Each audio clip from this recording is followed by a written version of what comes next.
For a year and a half, a woman from Lunenburg, Nova Scotia, has been pushing back against her former landlord, and the fight is now going to Supreme Court.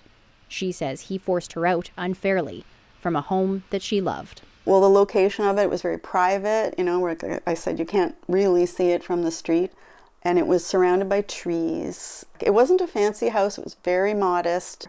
There were birds galore, there were fireflies at night.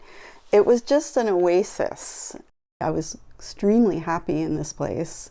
It was wonderful until it wasn't. And then, everything changed. Landlord John Demings threatened to double Lothian's rent.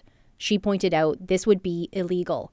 Instead, it went up by 5%, the maximum increase allowed under the law. A month later, he said she had to leave. He was going to renovate and sell. Demings did not respond to interview requests, but he told Small Claims Court that his accountant advised him he was losing money on the rental. I left. I did everything that I knew how to do to leave properly, and the next thing I knew, another tenant had moved in. The new tenant is paying 30% more than what Lothian did.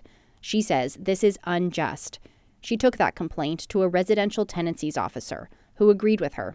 It was a bad faith renoviction. They ordered Demings to pay $8,000.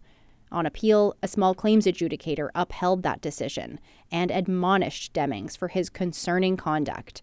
He called it heavy-handed, in bad faith, and based on a motivation or desire to retaliate for her refusal of doubling her rent.